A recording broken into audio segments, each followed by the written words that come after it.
Bonjour Monsieur Christophe Ventura, nous sommes ravis de vous recevoir pour cette conférence au sujet de l'Amérique latine, intitulée Entre crise économique et pandémique, quelle dynamique politique pour l'Amérique latine. Vous êtes directeur de recherche à l'Institut de recherche internationale et stratégique et directeur du programme Amérique latine et Caraïbes de cet institut de recherche en géopolitique.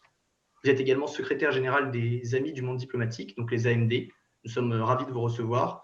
Je vais laisser mon collègue rappeler le principe de fonctionnement des AMD et pourquoi il est très important pour nous de collaborer avec eux. Donc, les Amis du monde diplomatique sont une association de soutien au monde diplomatique qui fédère les lecteurs du monde diplomatique, entre autres en participant au capital du dit journal, mais aussi en organisant différents événements, dont celui-ci présent que nous organisons avec les AMD. C'est une coopération des étudiants de l'école polytechnique, de la direction de l'école polytechnique et des Amis du monde diplomatique, que nous remercions donc.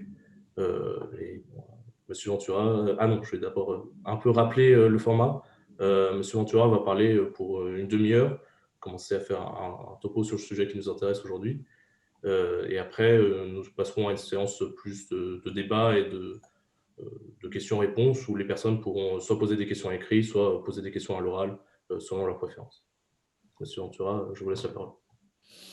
Merci beaucoup. Merci à vous pour l'organisation de cette conférence ce soir, votre café diplo de l'école polytechnique.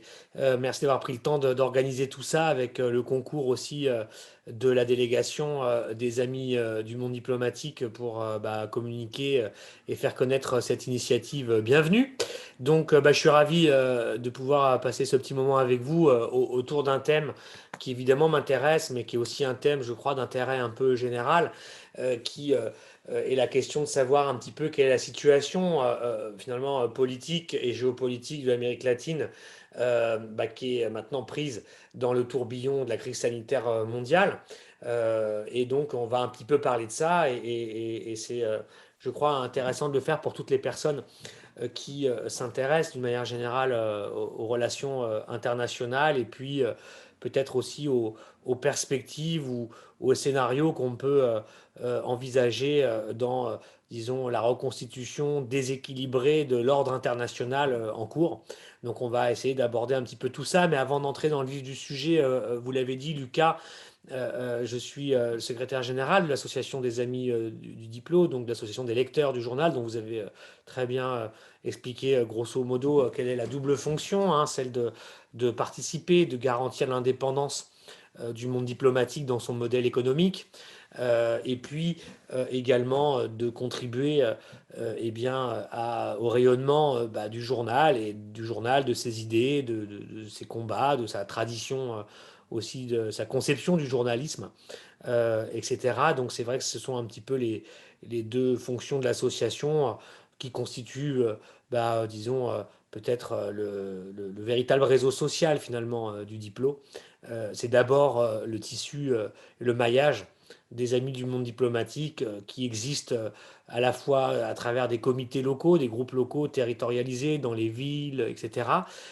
Mais aussi depuis un certain temps, et on a beaucoup œuvré pour développer ça, et vous en êtes une des matérialisations concrètes et actives, c'est de développer la présence des amis dans la jeunesse, dans le milieu de la jeunesse et le monde étudiant, avec le développement des cafés diplo qui se sont pas mal développés ces dernières années. On en a une bonne vingtaine qui sont actifs, dont des écoles prestigieuses comme la vôtre. Et c'est autant de points d'appui pour contribuer à, disons, l'éducation populaire au sens noble et large du terme. Donc voilà un peu ce que font les Amis du Diplo, association qui aujourd'hui doit se confronter, comme beaucoup d'autres, toutes les autres même, aux impératifs sanitaires. C'est pas évident pour une association comme les Amis de faire son travail lorsqu'on peut pas organiser des rencontres publiques.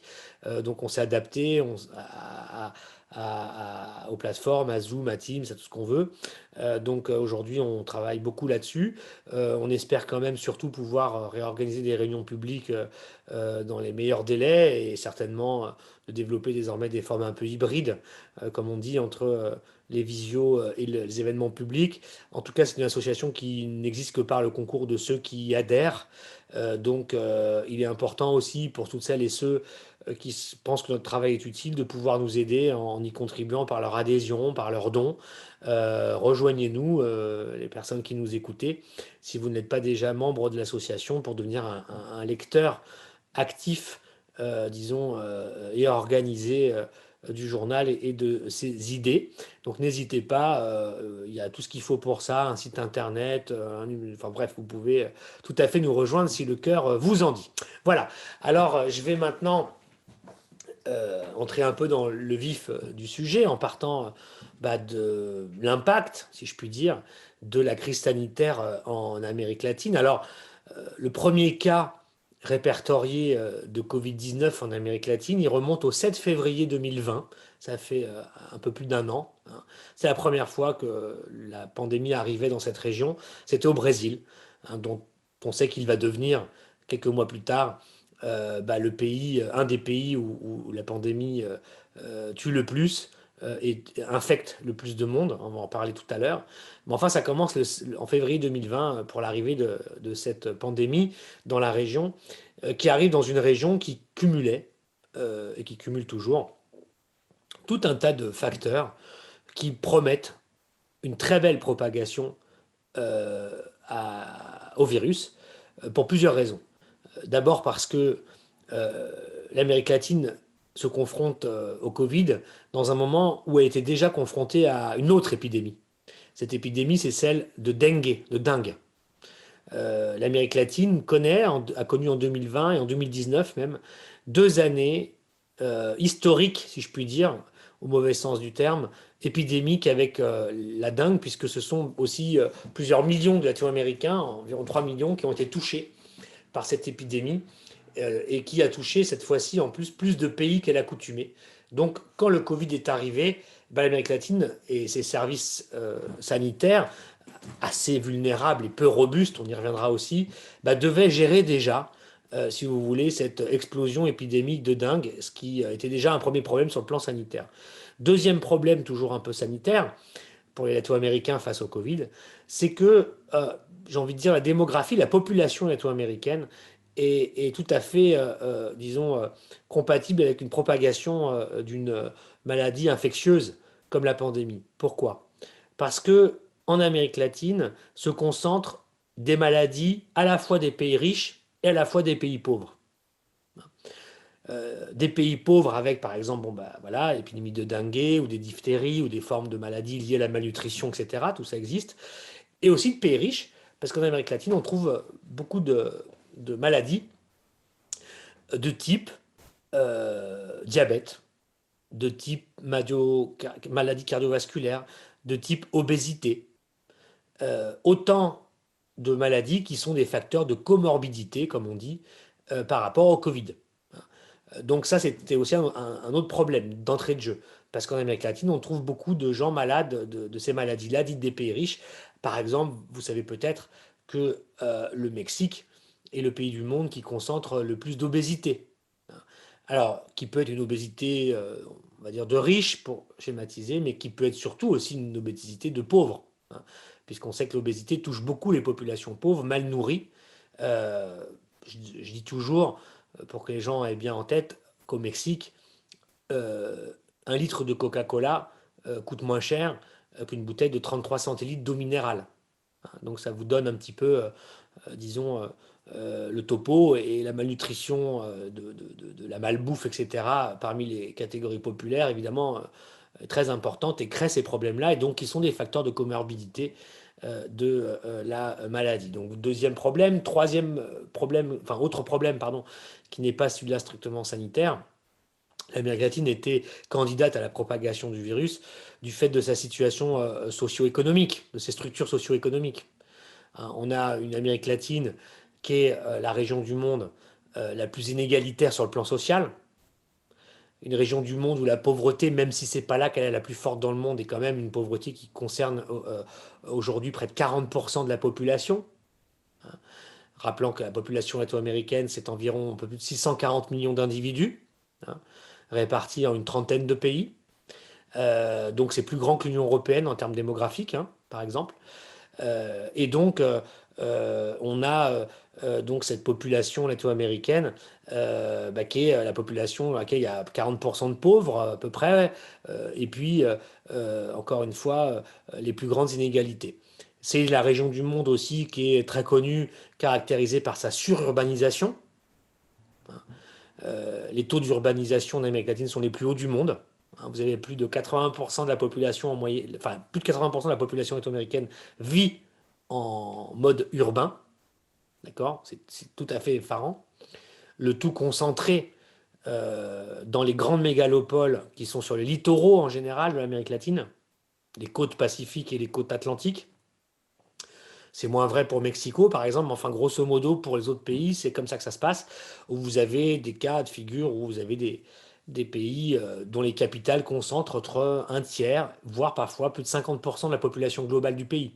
Il faut imaginer ce que c'est. Hein.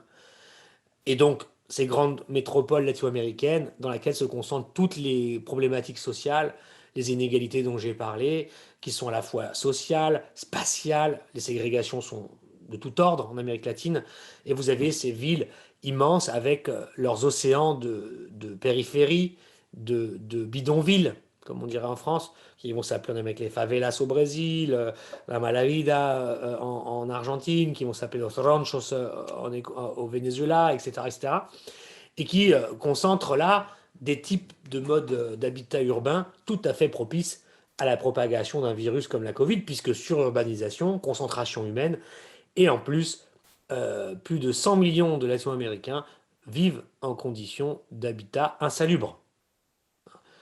C'est-à-dire quasiment 1 sur 6 vit en conditions de bidonville. Évidemment, dans ces conditions, très difficile d'appliquer les mesures de distanciation physique et non sociale, distanciation physique, parce que vous habitez dans des endroits où on ne peut même pas se laver les mains puisqu'il n'y a pas d'eau, hein, parfois, et on ne peut pas être à 1 mètre ou 2 mètres des gens quand vous vivez en promiscuité dans des baraquements collés les uns aux autres, enchevêtrés les uns sur les autres. Bon, ce n'est pas possible. Bon.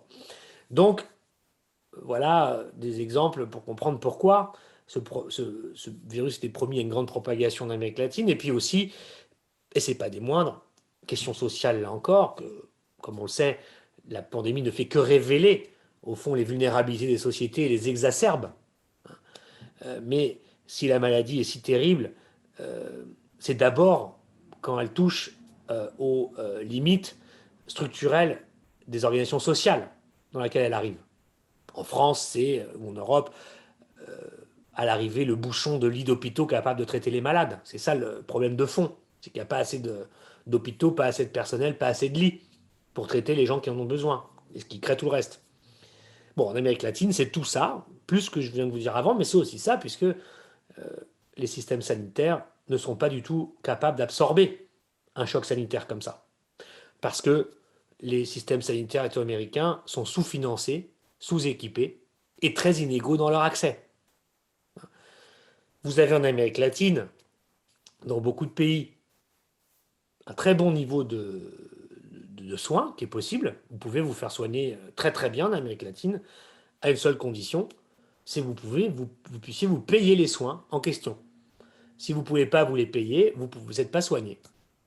Alors après, il faudrait voir pays par pays, mais en gros, en Amérique latine, vous avez un système de protection sanitaire, sociale et de santé qui combine des systèmes, des filets de santé publique qui sont en général très faibles, mal financés, mal équipés, mal formés. Et puis vous avez des systèmes assurantiels privés où là vous avez de la bonne médecine, des bons services, mais payants donc. Bon. Donc dans une région avec 40% de pauvres, les plus grandes inégalités sociales, le fait que vous avez par ailleurs plus de 53% des gens qui travaillent au noir en Amérique latine, c'est-à-dire sans contrat de travail, et donc sans forme de cotisation à la protection sociale, eh bien vous comprenez que le cocktail devient terrible et qui permet à ce virus de se propager vite, fort et de tuer beaucoup. Bien. Dernier élément, si je voulais être complet, pour comprendre pourquoi le virus a pu se propager ainsi en Amérique latine, j'ai envie de dire, l'absence quasiment totale de coordination politique entre les États latino-américains. Depuis le départ, depuis le 7 février 2020, pour l'essentiel, les Latinos sont partis chacun dans leur couloir, chacun avec des stratégies différenciées face à la maladie et sans aucune convergence, aucune coordination, aucune réflexion commune sur comment lutter à l'échelle régionale face à la maladie. Cela ayant ajouté à la situation. Donc, tout ça nous amène un an plus tard, un peu plus, à une situation catastrophique. L'Amérique latine est devenue un des principaux épicentres de la crise mondiale sanitaire. L'Amérique latine, à l'heure où je vous parle, c'est plus de 28 millions de personnes qui sont infectées par la maladie. Chiffre officiel. Bon. Et c'est plus aujourd'hui, hélas, de 900 000 personnes mortes, dont 400, un peu plus, se trouvent au Brésil. Bien. L'Amérique latine, c'est un peu moins de 9% de la population mondiale. Je vous l'ai dit tout à l'heure, 640 millions d'individus. C'est plus du quart des morts de Covid dans le monde. Voilà la situation un an plus tard. Et le Brésil, je vous l'ai dit, est, selon les semaines, et maintenant il y a l'Inde, deuxième ou troisième pays où il y a le plus de morts à déplorer. Je vous dis plus de 400 000 au Brésil, hein, c'est tout à fait effarant. Donc voilà la situation aujourd'hui au niveau pandémique. Alors l'Amérique latine aujourd'hui, comme tout le reste des pays, se bat pour avoir l'accès à des vaccins. Maintenant c'est la période vaccinale. Dans un moment où la région connaît une troisième vague épidémique, là, au moment où on se parle, vous savez, en Amérique latine, dans plein de pays, s'installe l'hiver là. Quand nous on commence notre printemps et notre été, s'installe l'hiver là-bas. Donc on craint, c'est pas du tout fini quoi. C'est-à-dire qu'on craint encore une fois un développement encore plus fort du vaccin, du virus et de ses variants, les fameux variants. Alors je ne vais pas vous effrayer, mais quand même, on parle beaucoup de variants brésiliens, du P1, vous avez vu ça peut-être ces dernières semaines. En réalité, au Brésil, on en a déjà compté plus de 96 des variants. Donc, il y a des mutations peut-être encore à venir qu'on ne sait pas, on ne connaît pas. Mais moi, je ne suis pas virologue, donc je vais m'arrêter là-dessus. Mais en tout cas, voilà ce que je sais et que je vous transmets. Et donc, troisième vague de virus, des pays qui n'ont pas du tout réussi à juguler quoi que ce soit, et des pays qui aujourd'hui courent après des solutions vaccinales compliquées. Et là, un peu chacun dans son coin, encore une fois. Alors, de ce point de vue-là, il y a plusieurs choses. D'abord, ce qui est étrange, c'est que l'Amérique latine a des pays qui font pourtant partie du club assez restreint de pays capables de produire des vaccins dans le monde. Je pense au Brésil, bizarrement. Enfin, bizarrement non, mais ce qui est terrible dans le Brésil, c'est la double peine. C'est 400 000 morts, alors que c'est un des pays qui est capable de produire du vaccin. Il a toute la technologie et le savoir-faire industriel pour le faire. C'est même plutôt un pays qui a une belle tradition et qui sait tout à fait organiser correctement des campagnes de vaccins. Il y a l'Argentine aussi, il y a le Mexique par exemple. Bon, trois pays qui pour l'instant patinent par rapport à la question vaccinale. Alors, l'Argentine et le Mexique sont associés au consortium AstraZeneca et sont censés être les producteurs de ce vaccin pour les pays latino-américains. Le Brésil a essayé de passer des accords avec d'autres labos tout seul. Tout ça se met en place, c'est poussif. Bilan aujourd'hui, tous les pays latinos commencent à avoir accès à des vaccins. En négociation comme les Européens avec Pfizer, AstraZeneca, etc. Mais aussi avec les vaccins chinois qui sont là depuis le départ. Les premiers à être arrivés, c'est les Chinois en Amérique latine avec leurs vaccins. Et certains pays ne font pas de distinction idéologique par rapport aux vaccins. Par exemple, le Chili a acheté beaucoup de vaccins chinois. Pourtant, le Chili n'est pas idéologiquement proche du Parti communiste chinois. Donc les vaccins chinois sont présents de tête dans une douzaine de pays d'ores et déjà, plus que les vaccins occidentaux, on va dire. Et puis les Russes aussi sont maintenant très présents avec le Sputnik, puisque ils ont négocié ou sont en train de négocier des contrats avec 5 à 7 pays latino-américains. Et donc les pays latino-américains sont en train finalement de se constituer un bouquet de vaccins, de tous les vaccins disponibles pour soigner leur population, avec plus ou moins pour l'instant de réussite. On sait que le Chili a eu un taux très important de vaccination, et en même temps, le Mexique aussi, c'est en train d'avancer. Le Brésil, maintenant, est rentré dans les, je crois, 5 à 7 pays où on vaccine le plus. Mais le problème, comme je vous disais, c'est que non seulement d'un côté on vaccine, mais de l'autre, on continue d'avoir une propagation folle du virus et des mutants. Donc le cocktail est assez étrange en Amérique latine parce qu'il y a de la vaccination, mais il y a aussi une recrudescence, une prolifération en fait du vaccin qui fait que pour l'instant on n'y retrouve pas nos petits, que ça ne se rééquilibre pas et qu'il y a toujours autant de gens qui tombent malades et qui meurent en Amérique latine. Alors, cette introduction sur la dimension pandémique de notre sujet de ce soir nous intéresse bien évidemment au-delà, disons, du caractère dramatique de la situation et de la position de l'Amérique latine qui fait qu'elle est le continent, enfin la région la plus touchée du monde avec nous aujourd'hui, les Européens. C'est un point commun entre l'Europe et l'Amérique latine. Nous sommes les deux régions aujourd'hui les plus touchées. Il y a l'Inde aussi à rajouter dans ce trio.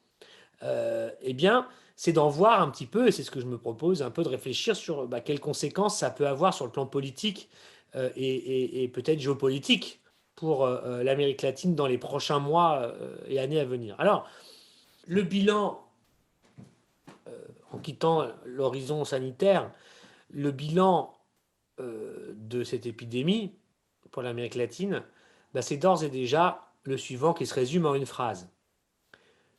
Avec la pandémie, l'Amérique latine est en train de connaître, tout simplement, la pire crise économique de toute son histoire. Il y a un an en arrière, la Commission économique pour l'Amérique latine et la Caraïbe, la CEPAL, dont je travaille beaucoup avec ces données, en ce qui me concerne, la CEPAL nous disait il y a déjà un an que la crise serait pire que la Seconde Guerre mondiale et la Première. Bon, cette année, un an plus tard, la même CEPAL nous dit qu'en fait, l'Amérique latine connaît sa crise et sa récession la plus forte de toute son histoire. Bon, c'est assez radical comme formulation, mais ça nous dit la situation. La situation, c'est qu'en 2020, fin 2020, en moyenne, je pars d'une trentaine de pays, la récession a été de moins 5,3%, peut-être 7% selon le Fonds monétaire international, ça dépend quel indicateur on prend. Tout ça, c'est une moyenne, mais il y a des variations très fortes. Vous avez des pays qui ont connu des récessions à 2 chiffres, d'autres moins, mais enfin, grosso modo, tout le monde est autour de 10. Pour les pays les plus importants, les plus moteurs, vous avez des récessions entre 10 et 12%. C'est énorme. Ça s'est traduit par plus 45 millions de chômeurs en Amérique latine en un an. Ça s'est traduit par une hausse de la pauvreté de quasiment 5 points en un an. On est, je vous dis, à plus de 40 millions maintenant. Ça représente quasiment plus de 220 ou 230 millions d'individus sur les 640 qui sont pauvres. Il faut imaginer ce que ça veut dire comme conséquence sociale dans des familles aussi, etc. C'est la région du monde où les enfants n'ont pas été à l'école depuis le plus longtemps. Ça fait quasiment un an, plus d'un an, que les enfants ne vont pas à l'école, les étudiants ne vont pas en cours en Amérique latine. Sur le plan, la conséquence économique de ça, c'est la destruction du tissu productif latino-américain, parce que c'est un peu moins de 3 millions d'entreprises qui se sont évaporées en Amérique latine. Et ces 3 millions d'entreprises, c'est beaucoup de petites, de toutes petites, de petites et de moyennes entreprises, qui sont les principaux foyers, structures d'emploi en Amérique latine. La plupart des gens qui travaillent dans le secteur formel, je vous ai dit tout à l'heure que 53% travaillent dans le secteur dit informel, c'est-à-dire au noir, pour parler un peu familièrement, mais le reste sont donc dans l'emploi, souvent en situation de sous-emploi, mais sont quand même dans l'emploi. 3 millions d'entreprises ont disparu, c'est-à-dire de l'artisanat, des structures agricoles, le commerce, qui sont un peu les activités, si vous voulez, qui structurent la vie sociale réelle des Latino-Américains. Donc, c'est l'effet d'une guerre, en fait, si vous voulez. 3 millions d'entreprises évaporées, les pauvres, ce que je viens de vous dire. Je pourrais continuer comme ça sur les éléments que ça a donné. Je vous donne un autre chiffre qui dit ce qu'il dit, mais on sait qu'en termes de PIB par habitant, d'accord, bah, l'Amérique latine vient de faire un bond en arrière de 10 ans, en à peine quelques mois. C'est-à-dire que le niveau la richesse par habitant en Amérique latine a fondu pour revenir à son niveau de 2010. C'est vous donner des exemples, ce que ça veut dire en termes d'effondrement du pouvoir d'achat pour les gens. Ça veut dire aussi pour l'Amérique latine, là je quitte le macroéconomique et les aspects sociaux directement, macro-sociaux, ça veut dire aussi pour l'Amérique latine un niveau d'endettement des États inconnu, inédit. Aujourd'hui, la CEPAL affirme que les États latino-américains sont désormais les plus endettés du monde en développement.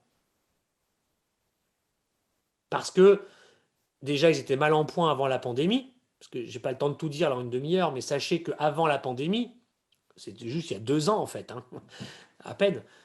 Avant ça, déjà la situation économique d'Amérique latine, c'est qu'elle venait de clore une décennie noire sur le plan économique, qui faisait que déjà elle avait ses plus mauvaises performances économiques et sociales depuis les années 50.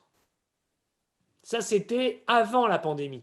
Et la pandémie est venue rajouter tout ce que je vous dis. Donc en fait, on estime que le retour à une activité de avant la pandémie, qui était déjà la plus mauvaise depuis 10 ans, depuis 50 ans même, pardon, bah, au mieux, ça interviendrait en 2023-24, mais plus probablement pour beaucoup de pays, pas avant la décennie 2030.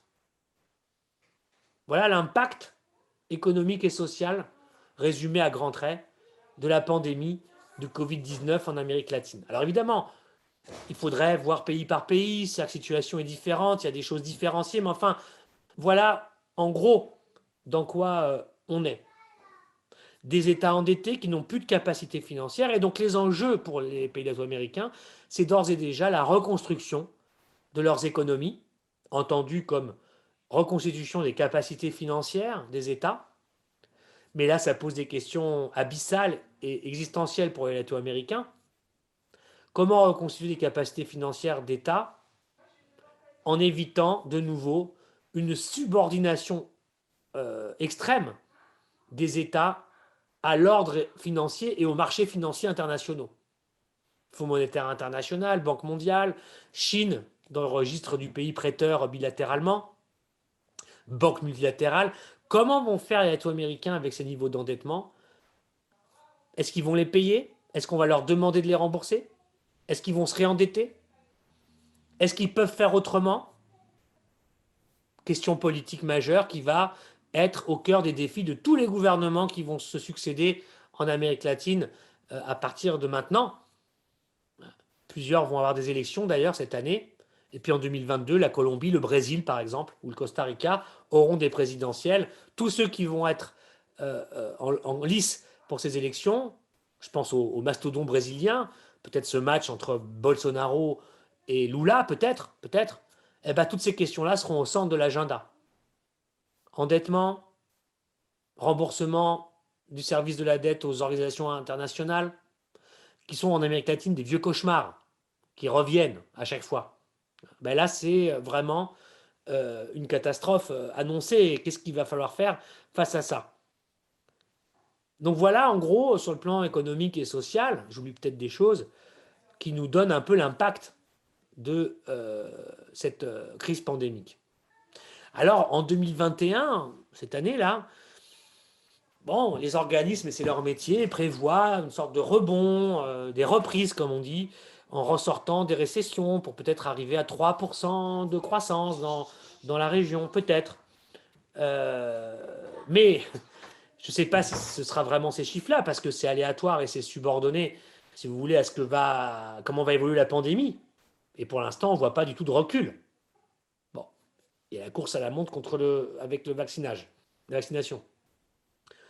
Mais de toute façon, même si cette année, il y a une récupération économique minimale, même si à la fin de l'année, certains claironneront en disant ah bah voilà, regardez, le commerce extérieur brésilien, il est reparti, machin, ok. Sauf que les désastres sociaux dont je viens de vous parler, ils sont là maintenant.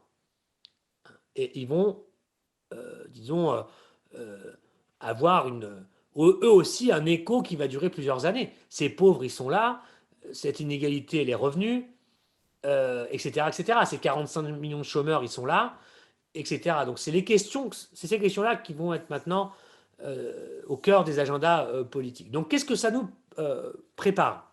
Et je vois que j'arrive un peu à la fin là, de mon intervention. Bon, on développera un peu dans les échanges. Bah, ça nous prépare là aussi, et encore une fois, je répète, cette pandémie ne fait qu'exacerber la fragilité, les vulnérabilités des sociétés où elle arrive. Elle ne fait rien d'autre que ça. Bah, va être encore plus aigu, vont être plus aigus plusieurs problèmes en Amérique latine, qu'on avait déjà vu d'ailleurs avant la pandémie. Rappelez-vous, toujours fin 2019, les gens, les médias, les observateurs regardent l'Amérique latine, parce qu'à l'hiver 19, ce dont on parlait en Amérique latine, c'était un volcan insurrectionnel en Équateur à cause de la fin d'une subvention sur l'essence, au Chili parce qu'on augmentait le ticket de bus de transport dans le Santiago métropolitain, la capitale chilienne, en Colombie, qu'on revoit aujourd'hui d'ailleurs, déjà un peu les mêmes causes, les mêmes raisons. En Colombie, à ce moment-là, des mouvements sociaux très forts, des mouvements populaires qui contestent les politiques d'austérité, qui contestent les choix en matière économique, sociaux et fiscaux de Ivan Duque. Déjà, on va voir tout ça, et puis ça va s'arrêter, suspendu du moins, à cause de la cloche Covid. Mais toutes les causes à l'origine de ces mouvements sociaux sont toujours là et même ressortent maintenant. Les causes, c'est que la détérioration des conditions sociales en Amérique latine et des structures sociales est très avancée, partout. Il y a une colère sociale en Amérique latine qui met en scène de nouveaux acteurs sociaux, en particulier deux catégories de la population, les jeunes, les étudiants, et puis les femmes.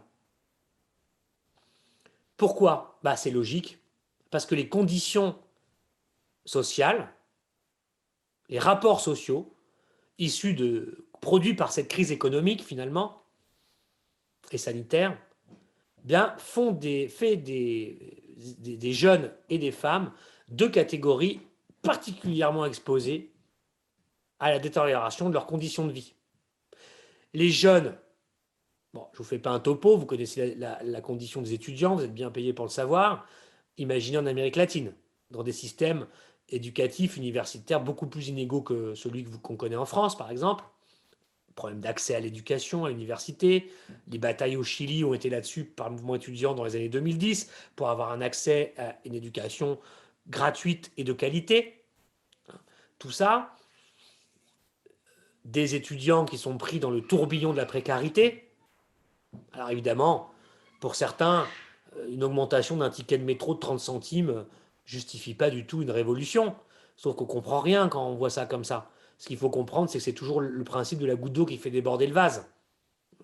Tout ça est arrivé parce qu'il y avait déjà plusieurs strates de frustration, de difficultés sociales et d'appauvrissement et de précarisation des jeunes dans ce pays. Et ça a chopé là-dessus et ça a cristallisé tout. Les femmes, même chose, j'ai envie de dire hyper précarisation.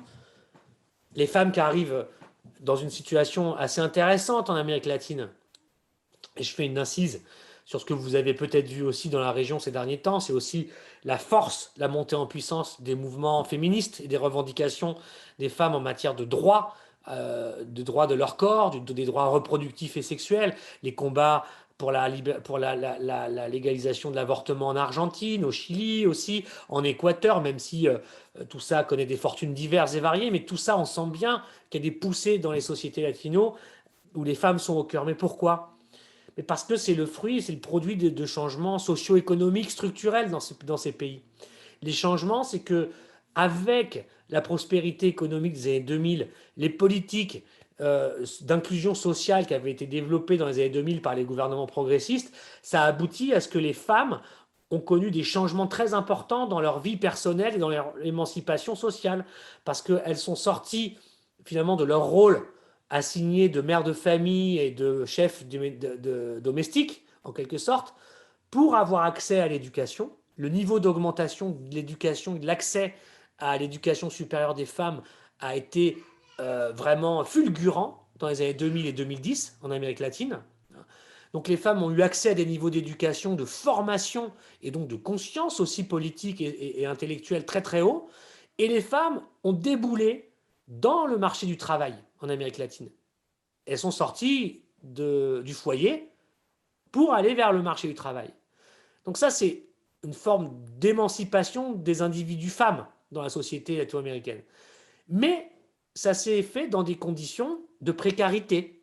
Donc tant qu'il n'y avait pas de crise, c'était plutôt des choses qui avançaient dans le bon sens. Mais le jour où il y a la crise, ce sont les populations les plus directement et premièrement frappées par cette crise. Le sous-emploi, les métiers partiels, les métiers de service où la précarité est forte, ceux qui sont balayés par les premiers vents de la crise économique, c'est là que ça se passe. Et ce sont les femmes et les jeunes qui sont aux avant-postes de ces conditions-là. Et ça explique pourquoi ces populations sont en pointe. Elles ne sont pas les seules, mais pourquoi elles sont en pointe dans les combats sociaux et politiques actuels en Amérique latine. Donc toutes ces raisons, elles sont toujours à l'ordre du jour et encore plus avec la crise pandémique, puisque précisément la crise pandémique aiguise, exacerbe toutes les causes qui sont aux origines des mouvements de contestation sociale en Amérique latine. Donc ce qui va se passer en Amérique latine, maintenant, c'est ça.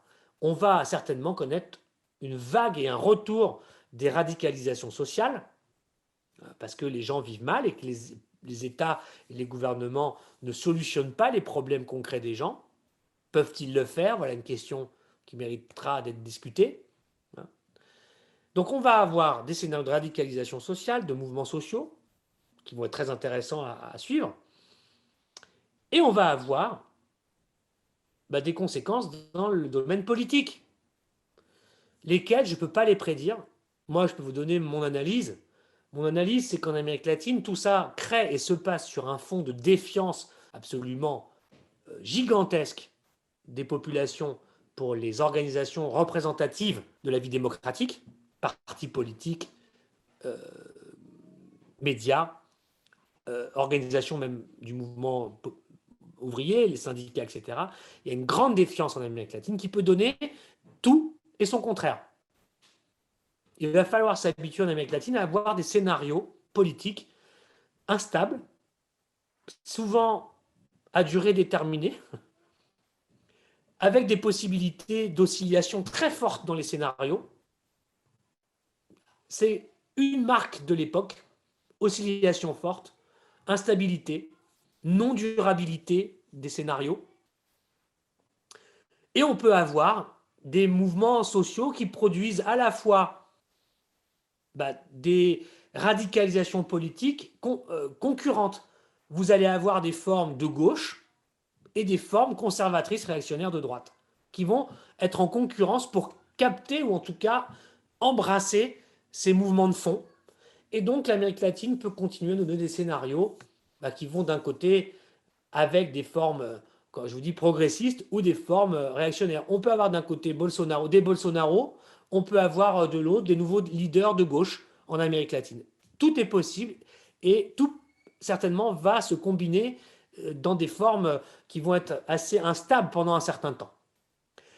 De tout cela résulte que les élections en Amérique latine vont à chaque fois nous surprendre, vont à chaque fois donner des résultats qui n'étaient pas anticipés, qui déjoueront, disons, les analyses trop mécanicistes. Et on va avoir plus d'instabilité, mais en même temps, on a une forme de fragilité, de fragilisation des forces et des champs politiques en Amérique latine. Ce n'est pas forcément une bonne nouvelle, parce que tout ça prédit de la fragmentation, prédit de l'instabilité, et prédit aussi le fait que les institutions politiques latino-américaines, aujourd'hui, vont avoir beaucoup de mal en réalité, confrontée à l'ampleur de la crise économique, à l'endettement des États et aux mouvements sociaux, à réellement être capable, en fait, de sortir l'Amérique latine de sa situation de vulnérabilité, de fragilité dans les relations internationales. Donc, malheureusement, le panorama devant nous n'est pas forcément lumineux en Amérique latine. Il va falloir s'habituer à ça.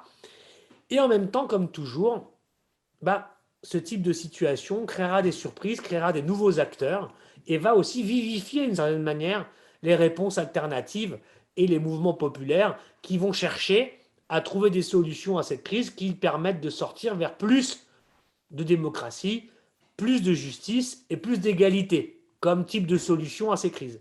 Donc il y aura ça, et c'est ça qu'il faudra suivre, et le rapport de force entre ça et des formes réactionnaires, autoritaires, peut-être pires, voire un peu fascisantes, ne sont pas à exclure en Amérique latine dans les mois et les années qui vont venir. Donc qu'est-ce que ça va nous donner sur le plan géopolitique, et ce sera ma conclusion partielle. Là aussi, je ne lis pas dans le mar de café, je ne peux pas vous dire, mais ce que ça va donner, c'est que si l'Amérique latine n'est pas capable de construire un minimum de convergence commune et d'intégration régionale plus effective, l'Amérique latine court à sa marginalisation sur le plan des relations internationales. Marginalisation, fragmentation, confrontation. Et ça, c'est certainement le scénario qui permettra de continuer à nourrir ce que les Latino-Américains, ou une bonne partie d'entre eux, aimeraient voir changer, c'est-à-dire le statut périphérique et la subordination de l'Amérique latine aux puissances centrales de l'ordre international.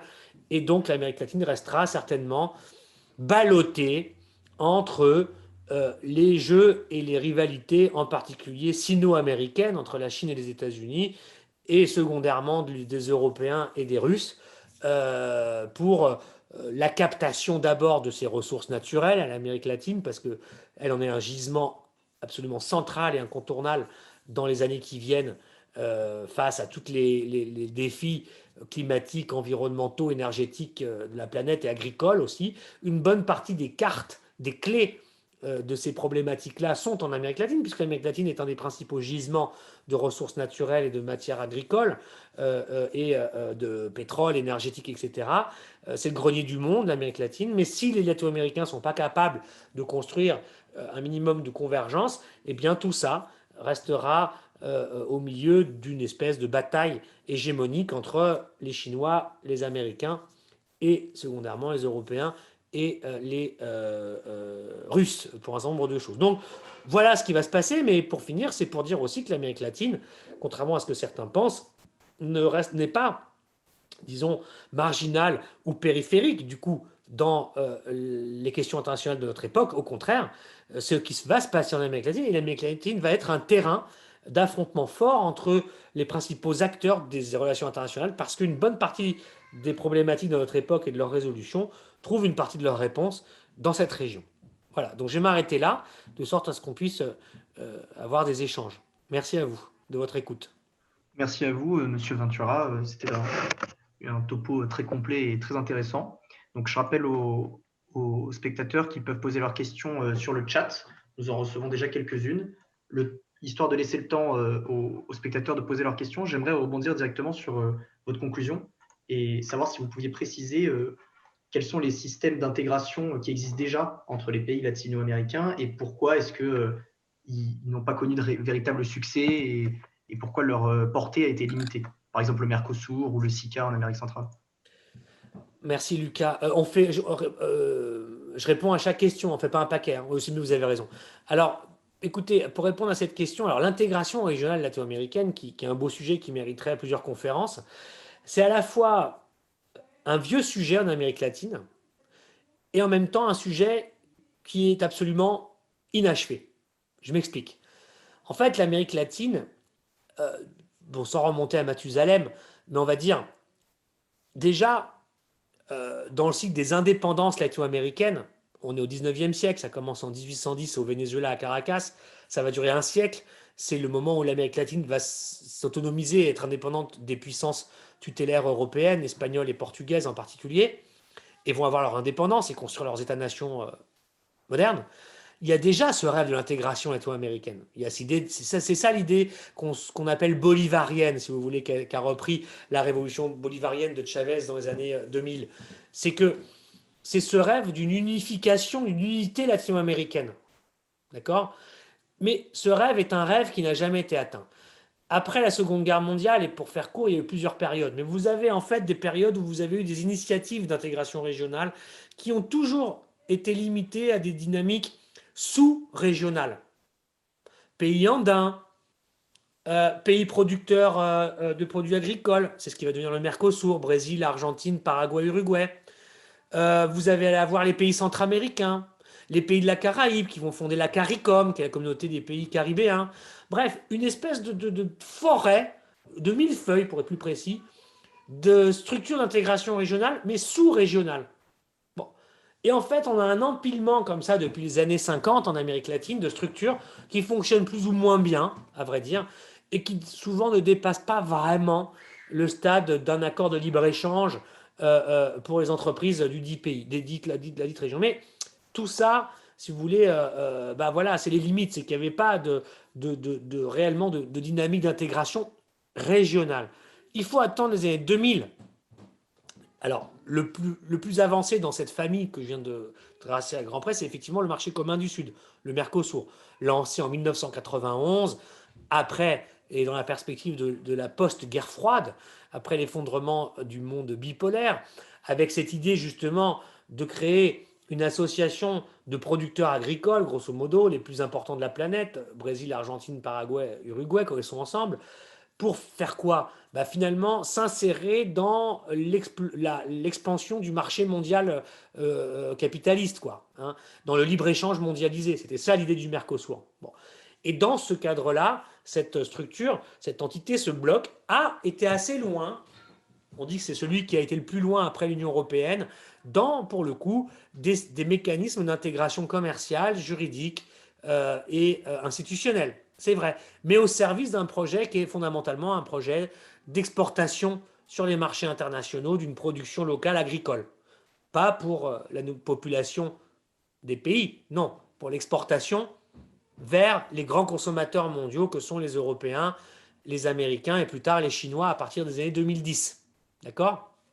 Bon, il faut attendre les années 2000 pour que l'intégration régionale résonne sous un jour nouveau en Amérique latine, avec les initiatives qui ont été prises sous l'ère des gouvernements de gauche, avec en particulier en 2004 la création de l'ALBA par les bad boys sud-américains, Fidel Castro à l'époque et Hugo Chavez, le Cuba et les Venezuela, auxquels vont s'ajouter pendant la belle période l'Équateur, le Nicaragua, la Bolivie et 3 autres pays caribéens, qui est une sorte d'alliance stratégique, une tribune de diplomatie contestataire contre l'influence nord-américaine, disons, en Amérique latine. C'est la prémisse. Hein. Et puis, deuxièmement, assez rapidement, en 2008, se crée, et c'est là, à mon avis, qu'on rentre vraiment dans ce qui a été le plus loin, dans l'Union des Nations Sud-Américaines, l'UNASUR, qui va en fait réunir les 12 pays sud-américains, dits du cône sud, qui vont se réunir avec l'idée, pour le coup, de forger un vrai forum de dialogue politique entre les pays sud-américains et d'aller vers l'extension de toutes les politiques possibles d'intégration entre les 12 pays. Ça, c'était formidable. Et en plus, il y avait derrière ça un concept géopolitique aussi, géostratégique, puisqu'il s'agissait de construire un conseil de défense commune qui, pour la première fois, allait donner aux Sud-Américains la définition et la conduite d'une politique de défense commune en dehors et sans les États-Unis à bord. C'était ça. Donc vraiment, on était dedans, quoi. Puis 2011, la même chose à l'échelle, cette fois-ci continentale, avec la création de la CELAC, la communauté des États latino-américains et caribéens, qui regroupe 33 pays officiellement, et qui va avoir la même perception, la même vision, intégration régionale, mettre les États-Unis en dehors du coup, et gérer de manière autonome et indépendante les affaires et les conflits, les différents avec un D à la fin, DS, latino-américain, la gestion commune des ressources, etc. Voilà un projet qui n'avait jamais été aussi loin. Sauf que tout ça, boum patatras, s'est fracassé contre à la fois les effets de la crise économique de 2008, dont je vous ai trop rapidement parlé, parce qu'on n'a pas le temps, ce n'était pas le sujet, mais la crise financière internationale a eu pour objet cette décennie noire dont je vous ai parlé, et tout ça a finalement cassé les dynamiques d'expansion latino-américaine pour que chaque pays se retrouve pris dans des dynamiques centrifuges nationales de sauf qui peut.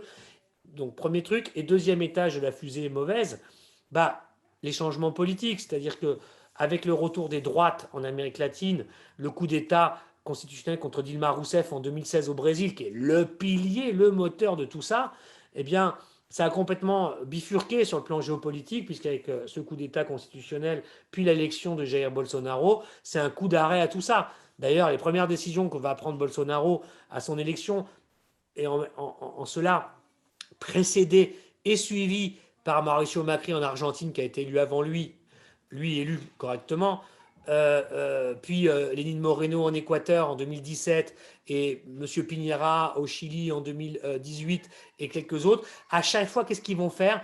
Les premières décisions qu'ils vont prendre, c'est de se retirer, de se suspendre et de se retirer précisément de ces organisations d'intégration régionale. Donc elles sont mortes, en fait. Même si aujourd'hui, elles existent formellement et que, par exemple, le Mexique avait la présidence de la CELAC en 2020 et que l'Argentine et le Mexique de López Obrador, progressiste, bien qu'il soit aussi débattu lui, mais disons, López Obrador et M. Alberto Fernandez, le nouveau président péroniste de gauche, de centre-gauche de l'Argentine, élu en 2019, donc on est tout à fait rapide dans la période récente, ont décidé de relancer justement ces projets de la CELAC en particulier pour arriver et reprendre cet horizon de l'intégration latino-américaine, mais on voit que tout ça est poussif dans les conditions actuelles et avec les fractures politiques qui opposent frontalement le Brésil bolsonarien, le Chili de Piñera, la Colombie de Iván Duque, avec Alberto Fernandez, avec M. López Obrador au Mexique, et tout ça autour, qui se noue par ailleurs dans la crise géopolitique régionale, qui est la crise du Venezuela. Et tous ces pays-là sont,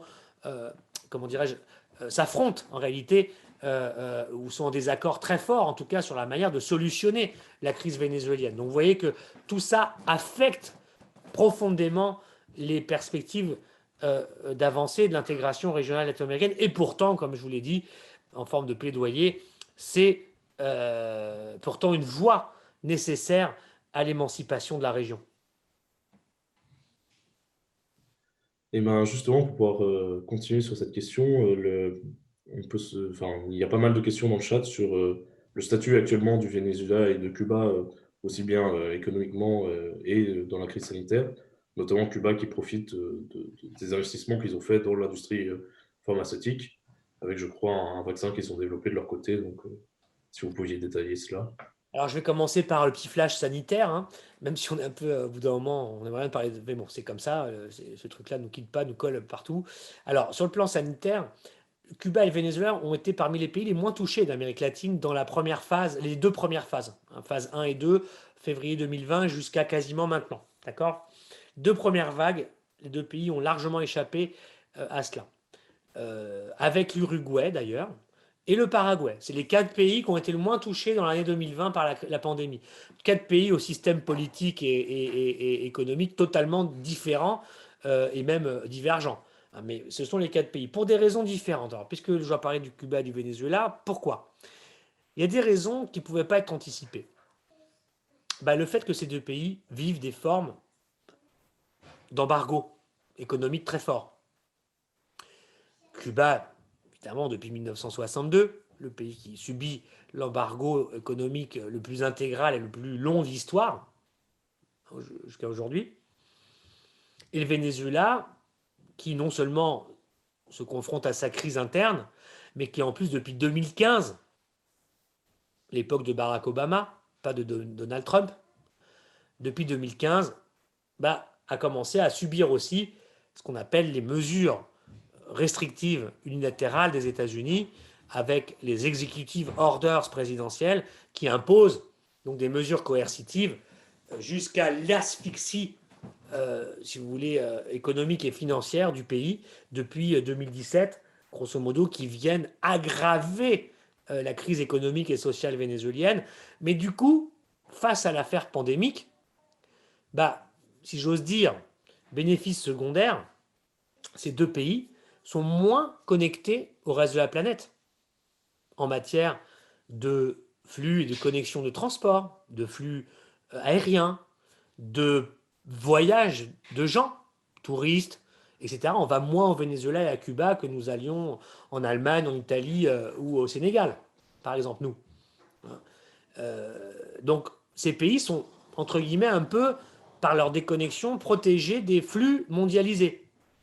Et nous savons que la pandémie et le Covid est un virus mondialisé, de l'hypermondialisation. Ça, c'est un premier point.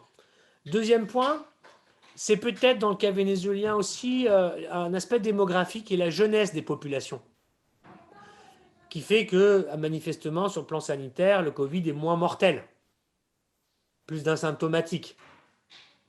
Le troisième point, c'est la gestion politique, pour le coup, qui a été efficace.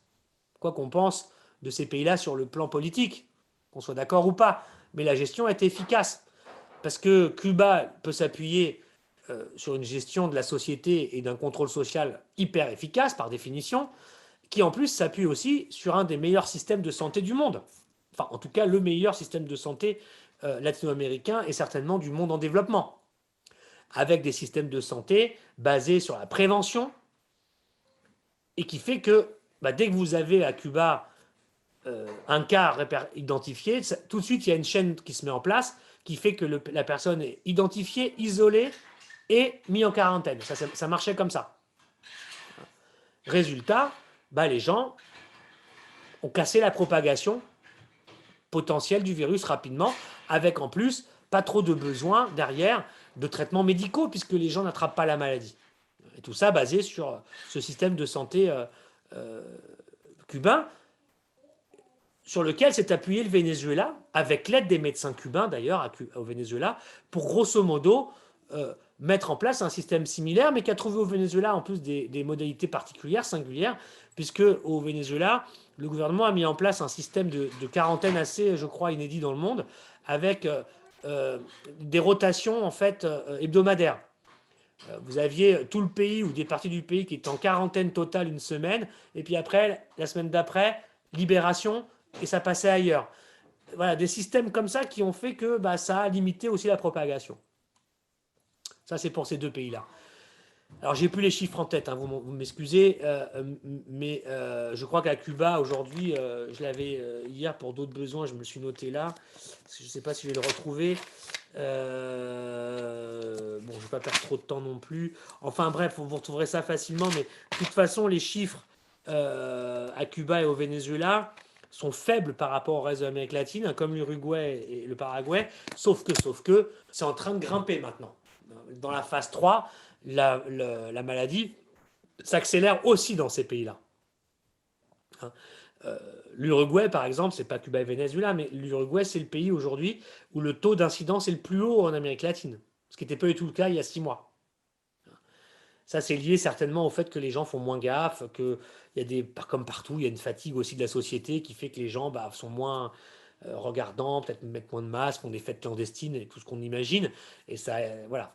Bon, Cuba-Venezuela, ça augmente aussi. Donc, ça devient préoccupant. En même temps, dans ces pays-là, l'apport vaccinal, il n'est pas négligeable. Les Vénézuéliens bénéficient du vaccin russe, des Chinois, et les Cubains aussi. Mais les Cubains, vous l'avez dit, Léopold, les Cubains ont également des vaccins, puisque 2 d'entre eux, qui s'appellent Soberana, Souveraineté, sont homologués, sont en phase d'homologation aujourd'hui par les Nations Unies, par l'OMS, etc., dit en phase 3, etc. Et donc, ils vont commencer à s'en servir. Et les vaccins cubains, pourquoi ils les ont ? Parce que le système cubain, il n'est pas que bon par sa prévention, il a toujours été historiquement hyper performant en biotechnologie et en stratégie vaccinale. Les Cubains ont passé des années à investir là-dedans. Vous savez que les Cubains sont très forts en vaccination et en maladies contre les maladies infectieuses depuis des décennies. C'est parmi les meilleurs du monde. Et justement, ils ont fait ça parce que ce sont les maladies qui touchent les pays pauvres. Et les Cubains ont toujours axé là-dessus pour faire face à des virus chez eux et dans le monde entier, en Afrique, en Amérique latine, etc. Et c'est par exemple les Cubains qui sont parmi les meilleurs dans la lutte contre le virus Ebola, hein, ce que les gens ne savent pas forcément. Et d'ailleurs, dans les premiers signes de rapprochement entre les États-Unis et Cuba en 2014, à l'époque des premiers rapprochements entre Barack Obama et Raúl Castro pour rétablir les relations, ça avait démarré avec une coopération inédite médicale entre les équipes médicales américaines et cubaines dans la lutte contre Ebola en Afrique. Donc, comme quoi les Américains et les Cubains savent aussi parfois coopérer. Et ça avait été un des éléments. Donc voilà pourquoi les Cubains sont très forts et qu'ils vont certainement jouer un rôle important dans la vaccination mondiale, en tout cas dans les pays pauvres qui n'ont pas accès ou suffisamment accès à ces vaccins, que se disputent les pays riches et leurs labos, européens, américains, etc. Vous savez, ça me permet de le dire ici, qu'une des revendications fortes des latino-américains, en particulier de la gauche latino-américaine, c'est l'accès au vaccin comme bien commun de l'humanité pour que tous les pays, en particulier les pays pauvres, puissent se vacciner et que ces vaccins ne soient pas, qu'ils n'aient pas simplement les miettes que laissent les labos occidentaux qui vendent d'abord aux populations occidentales. Bien, merci pour votre réponse. Dans le chat, on nous fait remarquer qu'il y a 675 morts du Covid à Cuba au 31 mars 2021. Donc le pays est relativement épargné tout de même. Ouais, bah, très bien, merci pour cette précision, bienvenue. Alors, on a plusieurs questions qui se recoupent également donc sur un tout autre axe qui concernerait plutôt les États-Unis et le rôle qu'ils auraient à jouer dans la région actuellement. Alors, une question qui rebondirait sur les organismes d'intégration régionale que vous évoquiez tout à l'heure se demande le rôle que pourrait jouer l'OEA et que penser de cette organisation de coopération, notamment dans la crise actuelle. Et également, un spectateur se demande si Joe Biden pourrait proposer un plan de sauvetage pour l'Amérique du Sud, donc de financement ou de coopération, et quel pourrait être le futur des relations latino-américaines avec les États-Unis dans ce contexte. D'accord. Alors, dites-moi le début. Ça concernait l'OEA. Et après, Joe Biden et un éventuel plan de sauvetage. Alors, l'OEA, pour ceux qui ne sauraient pas, c'est l'Organisation des États américains, qui est justement, on en parlait tout à l'heure, en fait, la première grande institution, organisme d'intégration, pas seulement latino, panaméricaine, on dit, qui a été fondée après la Seconde Guerre mondiale à l'initiative des États-Unis et qui était censée justement être la première grande organisation multilatérale de tout le continent américain, de l'Alaska jusqu'au Chili, à Ushuaia, et qui devait, en fait, ce qu'on appelle panaméricanisme, mais bon, tout ça sous tutelle américaine très forte, puisque le siège de l'OEA est à Washington et 60% du financement de l'organisation provient du gouvernement états-unien. Donc ça vous donne un petit peu la couleur. Et grosso modo, l'OEA a toujours été l'organisation, si vous voulez, par laquelle les États-Unis veillaient et exerçaient leur tutelle politique sur les pays latino-américains depuis toujours. Et ça a été très important pendant la période de la guerre froide pour les Américains, pour contrer les poussées révolutionnaires et socialisantes ou communistes en Amérique latine. Cuba a été suspendu, expulsé de l'OEA en 62. Cuba n'est toujours pas dans l'OEA à ce jour. Donc, l'OEA a toujours été un peu le bras armé finalement des États-Unis dans leur diplomatie latino-américaine. Et ça a été en réponse à ça qu'il y a eu l'UNASUR et la CELAC dont je vous parlais précédemment. Alors, l'OEA aujourd'hui a connu une période assez difficile avec la majorité des gouvernements de gauche dans les années 2000-2010. Elle a été remise dans ses buts, l'OEA, assez vraiment déconsidérée et désinvestie par les pays latino-américains. Il y a eu des crises, je n'ai pas le temps d'expliquer tout ça, mais il y a eu la crise vénézuélienne, mais aussi les relations difficiles avec l'Équateur de Rafael Correa ont abouti à ce que le Venezuela en soit sorti de l'OEA. L'Équateur en était sorti aussi à son époque de Rafael Correa. Il y avait eu en tout cas la sortie d'un certain nombre d'organismes de l'OEA.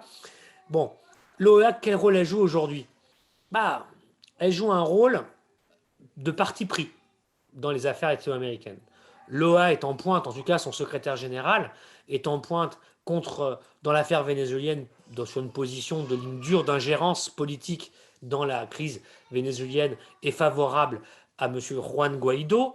Donc l'OEA, en la personne secrétaire, reconnaît la légitimité de Juan Guaido comme président par intérim du Venezuela et ne reconnaît pas l'autorité de M. Nicolás Maduro. L'OEA fait partie de la ligne dure avec les pays du groupe de Lima, qui sont justement tous les pays latinos qui sont qui sont pro-Guaido et qui ne reconnaissent plus la légitimité, qui demandent la fin du gouvernement Maduro. Donc l'OEA n'est pas impartiale, elle est complètement partiale. L'OEA continue de envoyer des délégations qui sont censées observer les élections et le bon déroulement des élections en Amérique latine. Manque de peau, l'OEA a été prise la main dans le sac en Bolivie en justifiant ce qui allait permettre le coup d'État contre Evo Morales. C'était en 2019, puisque c'est un rapport de l'OEA qui a dit oui, il y a eu fraude, grosso modo, et qui a permis que l'opposition bolivienne dise ben voilà, on avait dit que Morales était un fraudeur, et ce qui a permis à l'armée de dire à Monsieur le Président, on vous invite quand même à dégager parce que sinon on va devoir intervenir, et ce qui fait que Morales est parti en exil avant de revenir et que des élections plus d'un an plus tard soient réorganisées dans des conditions compliquées avec une victoire importante du camp de Morales, mettant à la tête du pays de nouveau M. Luis Arce, l'ancien ministre de l'économie de Morales, et le MAS, le mouvement socialiste, est revenu au pouvoir, même s'il a connu des difficultés électorales il n'y a pas très longtemps aux élections locales et régionales, où après avoir gagné la présidentielle, il a reculé dans les élections locales et régionales. Mais l'OEA, je m'excuse, vous devez entendre le bruit en fond de mon petit garçon, je suis désolé, c'est le côté aléatoire des conférences en visio à la maison.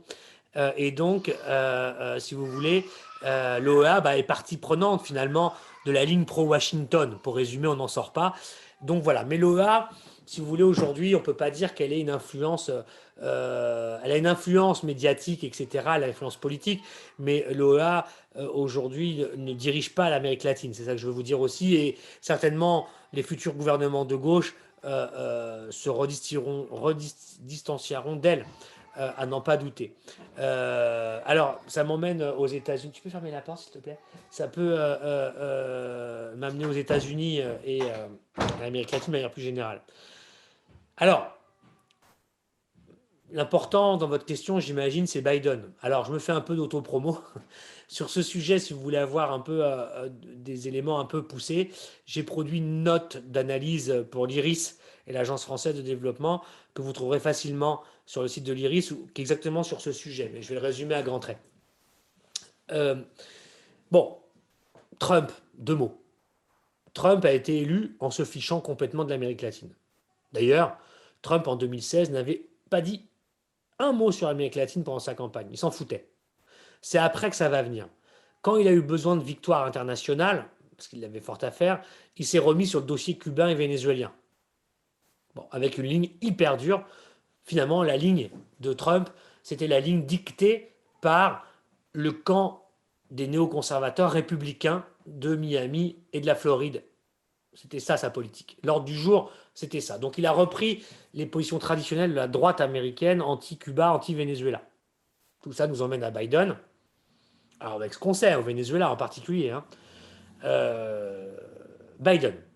Alors, Biden, lui, est le président américain qui connaît le mieux l'Amérique latine de toute l'histoire des présidents américains. Vous avez devant vous, avec M. Joe Biden, le meilleur connaisseur d'Amérique latine de tous les présidents états-uniens.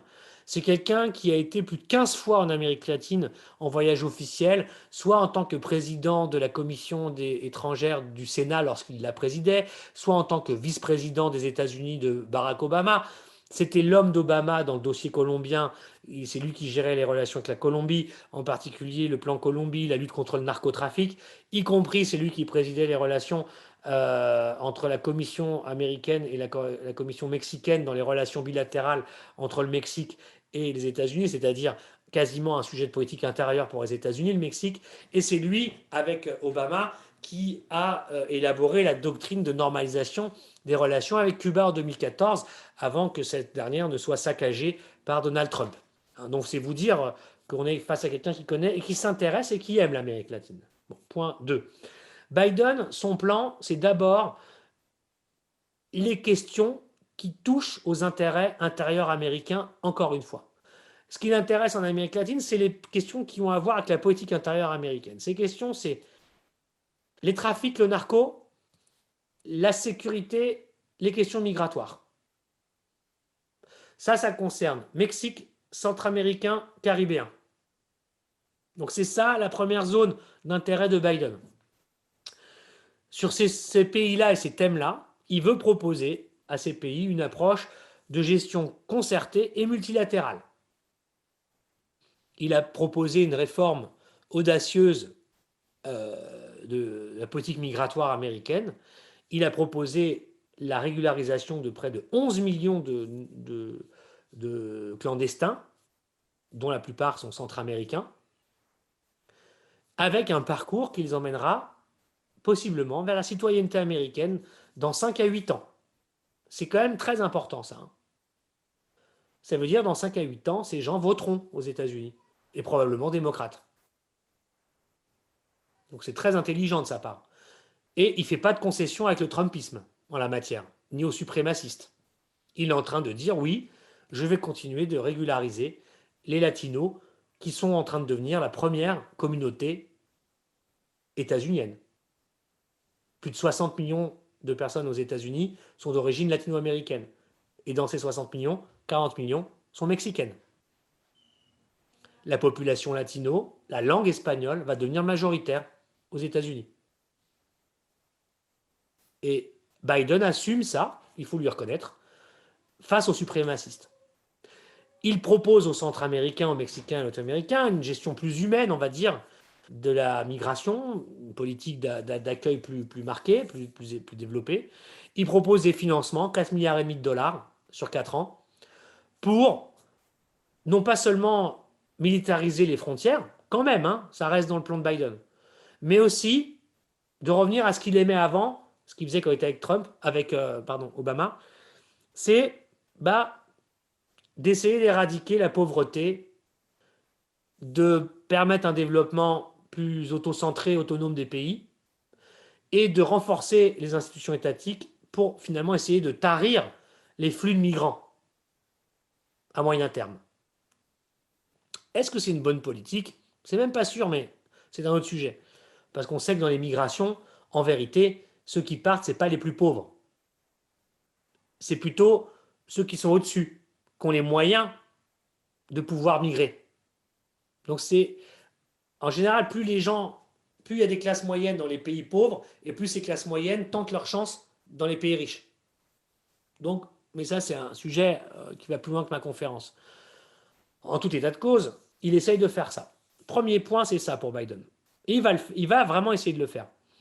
Lutter contre la corruption, le narco, etc. Bon. Deuxième front, ça va être le changement climatique et la transition énergétique, qui, du point de vue de Biden, est la grande stratégie de relance de l'économie américaine. Et il va dire aux Latino-Américains, je vous propose des partenariats en la matière, des financements américains, une implication du secteur privé américain sur tous ces sujets-là. Si vous vous impliquez sur des politiques de transition, vous qui êtes si riches en ressources naturelles, énergétiques, etc., et à la condition que vous sortiez de la zone de l'influence chinoise. C'est ça que va dire Biden aux Latino-Américains, aux Sud-Américains en particulier. Et puis, troisième dossier pour Biden, c'est Cuba et Venezuela, des dossiers plus géopos. Cuba, il veut revenir à la doctrine de normalisation des relations qu'il avait commencé à faire avec Obama et Raúl Castro. Donc, Biden ne veut pas mettre fin à l'embargo. Il est pour l'embargo à Cuba, Biden. Mais de toute façon, la levée de l'embargo, ce n'est pas la décision du président aux États-Unis, c'est celle du Congrès. Et au Congrès, Biden a une majorité très faible, puisqu'elle est d'une voix au Sénat avec sa vice-présidente. Et que les néoconservateurs sont chez les républicains, mais aussi chez les démocrates. Donc Biden, il ne va pas prendre trop de risques sur cette question-là. Par contre, il va prendre des initiatives pour adoucir les effets de l'embargo à Cuba. Permettre le tourisme, permettre l'arrivée du dollar, permettre que les gens aient des visas, qu'on puisse voyager à Cuba. Il va essayer de sortir Cuba de la liste des pays soutenant le terrorisme sur laquelle Cuba était réinscrite de manière très opportune par Mike Pompeo 5 minutes avant que ce dernier ne termine son mandat de secrétaire d'État. Mais ça aussi, c'est un débat au Congrès. Ce n'est pas le président qui en décide, mais il va essayer de le faire au Congrès à moyen terme. Il va réinstaller une ambassade, ou en tout cas une section d'intérêt, une section consulaire des États-Unis à La Havane. Vous savez peut-être qu'aujourd'hui, la section consulaire américaine pour Cuba, elle n'est pas du tout à Cuba, elle est au Guyana. Ce qui veut dire que pour des Cubains ou des Américains qui veulent des passeports, il faut aller au Guyana pour le demander. Vous voyez, c'était un truc de Trump bien tordu. Enfin voilà, ça va être ce genre de choses-là qui va faire pour Cuba, mais ce sera toujours en fonction des intérêts de politique intérieure. S'il est confronté à une fronde de la droite et de la Floride, il n'ira pas trop vite. Ça va jouer comme ça à chaque fois. Parce que ce qu'il a en vue, Biden, c'est les midterms qui vont arriver en 2023 et il faut qu'il gagne la Floride. Voilà. Donc c'est comme ça qu'il va jouer. Voilà en gros. Vous devez savoir qu'il y aura un moment où on va pouvoir avoir les idées plus claires. C'est à la fin de l'année en cours. Parce que le hasard du calendrier fait que à l'automne 2021, ce sont les États-Unis qui vont devoir recevoir et accueillir et organiser le 9e sommet des Amériques qui réunit les États-Unis et justement les gouvernements des pays latino-américains. Le 9e sommet va se tenir aux États-Unis. Donc l'agenda latino-américain de Biden, il est obligatoire parce qu'il a ça à organiser. Donc on verra à la fin de l'année exactement comme ça. Mais pour vous dire qu'il va avoir une politique active pour l'Amérique latine organisée autour de ces 3 pôles.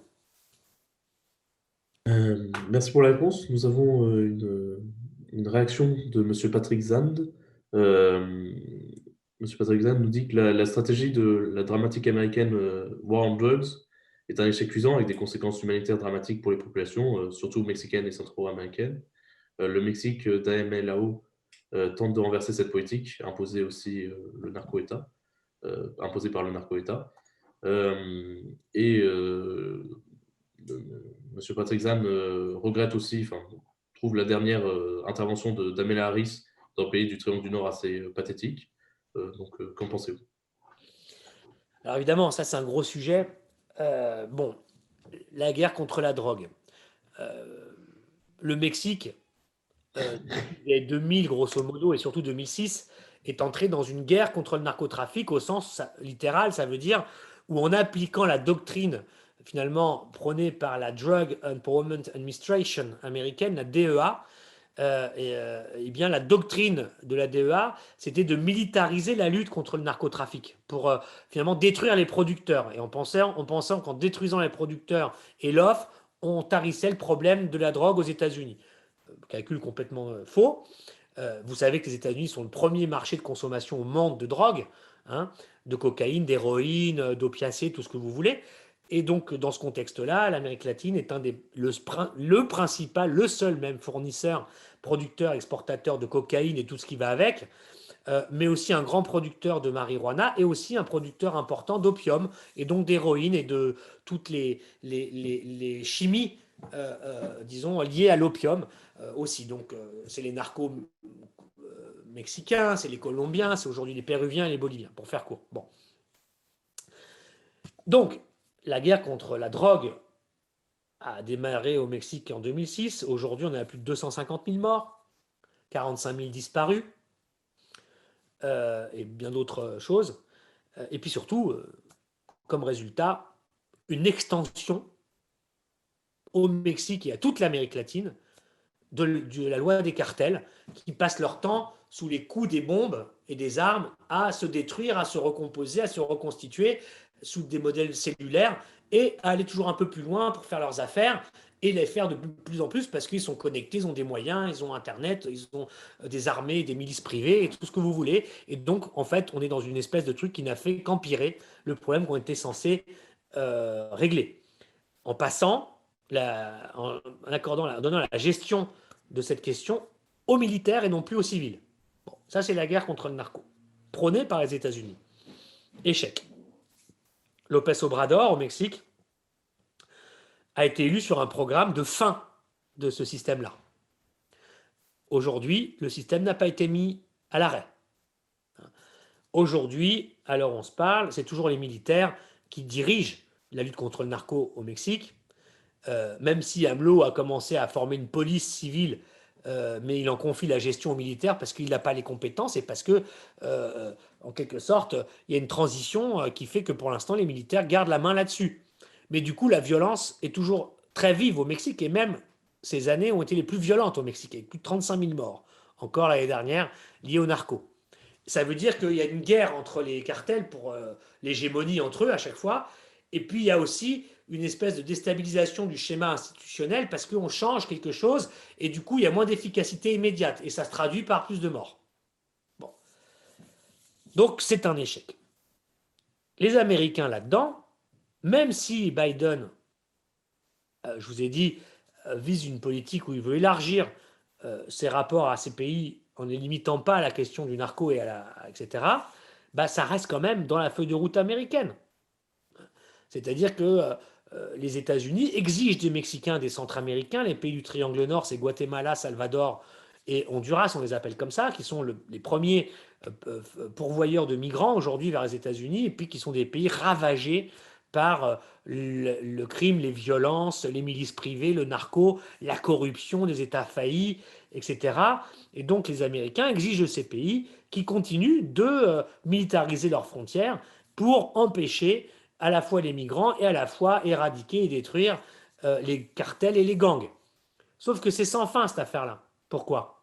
C'est sans fin parce que d'une part, les Américains ne se posent pas beaucoup la question de la gestion publique, des politiques publiques visant à réduire la consommation des drogues chez eux. Il y a tout ça parce qu'aux États-Unis, on consomme les drogues et qu'il n'y a pas de politique qui vise manifestement à baisser ça. Aussi parce qu'il y a une hypocrisie américaine, c'est qu'en même temps, le trafic d'armes entre les États-Unis et ces régions est un flux continu. Au Mexique, l'année dernière, j'avais travaillé là-dessus. Rien que l'année dernière, il y a plus de 2 millions d'armes qui étaient passées des États-Unis vers le Mexique, enfin, l'année dernière, sur les 5 dernières années. C'est énorme. Donc les armes sont partout dans le pays. Donc vous endiguez pas la violence si vous n'êtes pas capable de tarir en quelque sorte l'exportation des armes. Et bizarrement, ça n'a pas l'air de trop gêner le gouvernement. Bon, voilà, quelques raisons. Donc si vous voulez, ce truc est un cercle vicieux sans fin qui s'auto-alimente et qui fait que pour l'instant, eh ben, effectivement, on n'est pas sorti d'un changement de paradigme dans la politique américaine. Biden vient ajouter des préoccupations à la politique strictement militaire et répressive, mais cette mécanique répressive et militaire reste en place et le plan de Washington reste en partie largement un plan de répression sécuritaire du problème des drogues. Et ça ne marche pas. Donc effectivement, ça c'est un sujet aussi qui est sur la table et qui va continuer de défrayer la chronique en Amérique latine. Et même aujourd'hui, on est à un stade, je vous dis, où on parle d'une mexicanisation de l'Amérique du Sud. Ça veut dire quoi? Ça veut dire que les cartels mexicains, maintenant, on les trouve directement dans les pays sud-américains, en Colombie, en Équateur, et que c'est eux qui sont aux affaires et qui dirigent le business du narco dans ces pays-là. C'est même plus des cartels colombiens ou je ne sais quoi, c'est les Mexicains directement. Donc, c'est de pire en pire. Oups, attends, pardon. Non, pardon, excusez-moi, je suis un peu gêné. Aucun problème.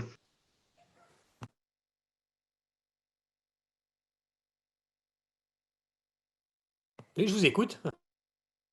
Ah, très bien. Bah, écoutez, par rapport à justement, M. Patrick Zand a réagi par rapport au nombre de disparus et avance un chiffre de 86 000 disparus au Mexique dans le contexte de la war on drugs depuis 2006. Donc un chiffre très, très impressionnant. Alors, un tout autre aspect dans les questions du chat qui revient concerne les perspectives pour les gauches latino-américaines. Et il y a notamment deux pays qui vont intéresser les spectateurs. Donc, certains vous demandent des précisions quant à la situation au Pérou, donc, dont le second tour des élections présidentielles se tiendra dans quelques semaines, si je ne m'abuse, et qui opposera la candidate fujimoriste, donc de droite, en candidat de gauche. Et également, un autre pays qui a intéressé les spectateurs est l'Équateur, avec la défaite du candidat coréiste lors des élections présidentielles, défaite inattendue, et qui se demande comment on peut l'expliquer, alors que même que le coréisme avait représenté un développement économique important pour le pays. Alors sur le Pérou c'est un pays difficile à appréhender sur le plan politique. C'est un pays dont on ne dit jamais assez l'état bah, de décomposition politique qui n'en finit pas. pays qui a connu dans les années 80, ça remonte, mais la genèse est un peu là, qui a connu dans les années 80 une cure néolibérale qui a disloqué la société péruvienne, pays qui a connu à partir de là des violences politiques qui se sont traduites par les affrontements entre les guérillas du Sentier Lumineux, d'autres guérillas aussi péruviennes et l'État qui ont été sanglants, qui ont été terribles, des années de noir au Pérou, en particulier dans les années 90 jusqu'à 2000 avec Monsieur Fujimori, le père de Keiko Fujimori dont je vais reparler, qui ont été 10 années quasiment d'un régime autoritaire de dictature néolibérale, on va dire, dans ce pays, qui n'était plus une démocratie, et puis qui a été vraiment décimé avec une répression farouche qui a tué beaucoup de gens au Pérou, qui a fait beaucoup de mal et qui a laissé beaucoup de traces dans ce pays. Bon. Aujourd'hui, c'est difficile parce que le champ politique est complètement décomposé, comme je vous dis, déstructuré. Pays qui subit des crises, qui va de crise en crise politique, de grande instabilité politique. Depuis 2016, il y a eu 4 ou 5 ou 6 présidents au Pérou. En 2016, justement, alors qu'on était au moment où la droite revenait en Amérique latine, en 2016 est élu M. Kuczynski, qui était à l'époque présenté comme enfin quelqu'un de présentable au Pérou, qui allait faire tout ce qu'il fallait, qui est un grand libéral, qui avait fait ses études à Stanford, dans les grandes écoles américaines, qui était banquier et qui allait redonner sa stabilité au pays. En 2018, il a dû démissionner pour cause de scandale de corruption lié à l'affaire Odebrecht. Il a démissionné. 2018, M. Vizcarra, Martin Vizcarra, son vice-président inconnu, a pris le pouvoir. Finalement, il a entamé une tentative de réforme et d'assainissement limité de la corruption politique au Pérou. Tout ça sur dégradation économique et sociale dont je vous ai parlé. Le Pérou a été frappé par ça. Donc une population de plus en plus défiante, de plus en plus dégagiste au Pérou. Un rejet toujours plus fort de la politique et des partis institutionnels. Un congrès péruvien fragmenté en plein de partis qui sont autant de coteries qui en fait se positionnent pas par rapport à des orientations, des convictions politiques, mais par rapport à des intérêts politiques, des histoires de corruption qui se sont battus avec le président. Et tout ça aboutit à la présidentielle actuelle. D'accord ? Voilà, je fais court parce qu'il y a eu plusieurs épisodes. Le Vizcarra a démissionné, deux autres présidents sont restés 15 jours. Finalement, élection anticipée, puisqu'on parle d'une élection anticipée. Et les élections arrivent. Et qu'est-ce qu'elles montrent, ces élections ? Je vous dis que c'est vraiment, comment dirais-je, chimiquement pur, un archétype de ce que je vous ai tout à l'heure, c'est-à-dire instabilité, oscillation, possibilité de scénarios qu'on ne peut pas imaginer. Et c'est ce qui s'est passé. Élection péruvienne, le deuxième tour va se tenir le 6 juin prochain. 18 partis font entre 7 et 12% des voix. Et 18 partis, c'est 11 ou 18, j'ai un doute, je crois que c'est 18, vont se retrouver dans un congrès avec impossibilité de construire une majorité, y compris pour celui qui va gagner le 6 juin. Puisque les deux partis, celui de M. Pedro Castillo, dont je vais dire un mot, celui de Mme Keiko Fujimori, n'auront pas de majorité au Parlement, c'est très clair. Et donc, voilà le Pérou. C'est pour moi de la décomposition, si vous voulez, politique. C'est pas de un nouveau cycle qui démarre. C'est le précédent qui continue sous des formes radicalisées. Dans ce contexte-là, grande surprise, M. Pedro Castillo, qui grosso modo, et pour être schématique, représenterait, qui est un parti, on va dire, de gauche rurale, c'est-à-dire c'est le monde paysan indigène péruvien, de l'intérieur. D'accord ? C'est le monde indigène, c'est le monde rural, le monde paysan. Nous, on dirait de la périphérie, pour être pudique. Enfin, c'est vraiment le monde rural. D'ailleurs, M. Pedro Castillo incarne physiquement ça. C'est un parti de gauche, au sens où il propose le retour de l'État dans l'économie, le recul des multinationales, la fin des accords de libre-échange dans lesquels est enferré le pays. Il propose, face à la crise politique, et même plus une crise politique, une crise de régime à ce niveau-là, il propose une assemblée constituante pour que les Péruviens remettent à plat tout le système, tout le régime et tous les partis. Et en même temps, c'est un parti qui semble conservateur sur un certain nombre de questions qui aujourd'hui divisent la gauche dans le monde entier, en tout cas en Amérique latine, entre questions sociales et questions sociétales, voire raciales. C'est un parti qui manifestement a des positions assez traditionnalistes en matière de famille, en matière de religion, hein, en matière d'avortement, ce qui déplaît à une grande partie de la gauche plutôt plus avancée ou plus engagée sur les questions sociétales, plus urbaine, plus universitaire, plus intellectuelle peut-être aussi, hein, tout ça. C'est des scissions au sein de la gauche.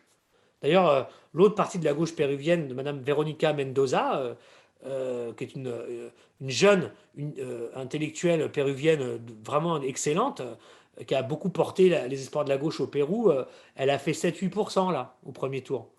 Elle n'appelle pas à voter vraiment explicitement pour M. Castillo aujourd'hui. Bon, mais M. Castillo, il a fait 12 ou 13% des voix. Hein. Attention, hein, faut pas, c'est pas Evo Morales qui avait fait 55 ou Luis Arce qui a fait 55 en Bolivie. M. Castillo, il a fait au premier tour 12-13%. Alors, en face de lui, il faut dire, il a des choses pas très ragoûtantes. Il a Keiko Fujimori, qui est poursuivie par la justice pour des affaires de corruption, elle aussi, qui représente vraiment la droite la plus libérale et conservatrice, enfin libérale au sens néolibéral, pro-américaine, etc., mais corrompue à mort. Et en fait, elle, ce qu'elle essaye de jouer, c'est de réunir tous les anti-Castillo, tous les anti-gauche pour gagner. Parce qu'elle n'a pas vraiment une super légitimité, une super image non plus, elle. Hein. Qu'est-ce qui va se passer? On n'en sait rien. Les sondages nous indiquent des choses, mais les sondages se sont plantés à chaque fois. Les sondages nous indiquent que M. Castillo est très en tête pour le deuxième tour, avec 20 points d'avance sur Mme Fujimori. Voilà ce que je peux vous dire. M. Castillo incarne sociologiquement ce que je vous ai dit, politiquement ce que je vous ai dit, mais il incarne autre chose. Il incarne une dynamique anti-système. Il incarne une dynamique dégagiste qui déborde les clivages droite-gauche traditionnels. Il incarne une dynamique de défiance. Que se vayan todos. Il incarne vraiment ça. S'il cristallise tout ça, il peut gagner la présidentielle. Mais une fois qu'il va gagner la présidentielle au Pérou, ça ne veut pas du tout dire que le Pérou sera sorti d'affaires. Je ne sais pas ce que fera. Moi, franchement, je ne le connais pas. Je ne sais pas ce que ça donnera. Mais il n'aura pas de majorité au Congrès. Il va être enferré lui aussi dans un Congrès en crise, etc. Donc, je pense, je peux me tromper, que la situation politique au Pérou va rester très compliquée quoi qu'il arrive. Point 1. Vous m'avez demandé sur l'Équateur, là aussi, qu'est-ce qui a fonctionné en Équateur?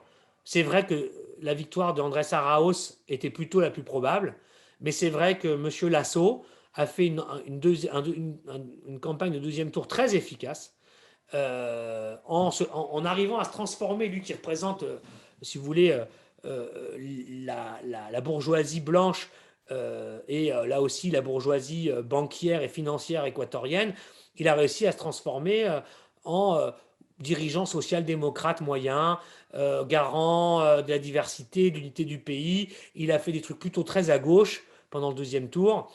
Il a gagné parce que le tout sauf coréisme là a fonctionné. Hein. Le vote de M. Yacu Pérez, qui est arrivé quatrième, qui avait crié à la fraude, qui est là aussi un vote assez largement indien, à gauche sur les questions sociétales, pour le coup, et aussi avec une critique très forte de la gauche d'État, et la gauche étatiste et la gauche pro, disent-ils, extractivisme, c'est-à-dire modèle de développement basé sur l'exploitation des matières premières, a fonctionné. Et c'est un schisme, un clivage dans la gauche équatorienne aujourd'hui. Et M. Pérez a quand même une responsabilité importante puisqu'il avait appelé à ne voter ni pour l'un ni pour l'autre au deuxième tour. Mais ce faisant, il a été suivi manifestement puisque 16% des Équatoriens ont voté blanc, et c'est à peu près ce qu'il avait pesé au premier tour. Mais ce vote, évidemment, comme toujours, quand on vote blanc ou on ne vote pas, mécaniquement, on favorise celui qui est dominant. Hein. Et comme ces voix n'ont pas été à Arrose, eh ben, ça a permis à l'assaut certainement de passer devant, tout en laissant le parti de la Révolution citoyenne et le chorisme première force politique de l'Équateur. C'est ça le paradoxe. C'est que Arrose a perdu, il a quand même fait 44% des voix sur son seul parti, en gros son seul électorat. L'assaut a réussi à fédérer tous les antis, bénéficiant du vote nul des pro-Pérez. Mais au Parlement, comme en Équateur, il n'y a pas de majorité en Équateur. Et dans la non-majorité, le parti qui est le plus important, c'est le parti de la Révolution citoyenne. Donc on a un parti de la Révolution citoyenne qui reste relativement le premier parti équatorien, mais qui a perdu le pouvoir, et une droite qui arrive au pouvoir sur un discours social-démocrate, avec une fraction indigène qui va vouloir monnayer sérieusement ses alliances. Donc là aussi, je crois que l'Équateur, dans un contexte sanitaire et économique qu'on a évoqué avant, va vivre des heures très difficiles. Et justement, il y a pas mal de questions qui reviennent, et pour rebondir sur ce que vous venez de dire, qui se posent la question de qu'est-ce qui peut structurer les gauches latino-américaines actuellement, puisqu'elles semblent très diverses. Notamment, vous évoquiez une gauche au Pérou avec le candidat président au second tour qui était de gauche économiquement, mais très conservatrice socialement. Est-ce qu'on ne peut pas y voir une influence notamment des églises évangéliques qui prennent un poids considérable en Amérique latine, si vous pouviez développer? Oui, je vais développer, puis je vois que l'heure avance, effectivement. Alors, vous avez raison, ça c'est un point fondamental, hein, la percée des églises évangéliques en Amérique latine, qui sont des acteurs politiques de premier ordre, qui aujourd'hui, dans la période actuelle, sont des forces qui appuient les mouvements conservateurs partout. Hein. Absolument, ça c'est un point très important. Alors, du coup, si vous voulez, sur cette question-là, la gauche, je commence par là. La gauche est dans une situation très contradictoire, enfin très, très bizarre. Pourquoi? Parce que d'une part, beaucoup avaient théorisé sa disparition il y a 4-5 ans en arrière. Et c'est pas ce qui s'est passé. On l'a vu revenir aux affaires. En Argentine, au Mexique, sous des formes différentes, avec des degrés de radicalité ou de modération différentes, mais enfin ils sont revenus là. Finalement, après toutes les convulsions boliviennes, la gauche est revenue au pouvoir en Bolivie, donc elle est plutôt en train de revenir. Et en Équateur, ça n'a pas marché.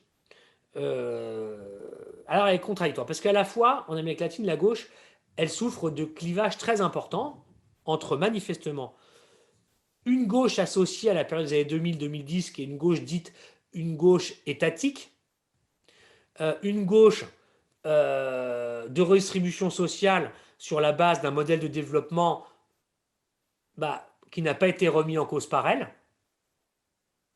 et puis une gauche qui aujourd'hui est une gauche critique sur ce modèle de développement, qui est aussi une gauche qui est plus mobilisée sur les questions sociétales, droits des minorités, questions raciales, souvent plus urbaines, plus diplômées aussi, et qui aujourd'hui, et c'est inquiétant, ces deux gauches ne se parlent plus. Alors que dans la période des années 2000, ces deux gauches étaient solidaires. Et là, elles se sont divisées. Et chacune est assez forte et ne parle pas au même secteur de la population. Donc voilà un problème de la gauche.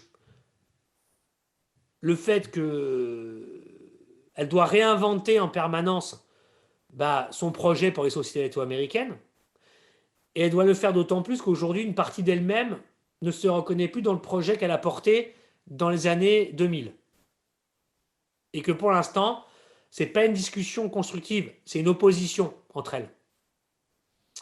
Et en même temps, cette gauche, elle n'est pas perdue pour le pouvoir, puisqu'elle revient au pouvoir dans certains endroits.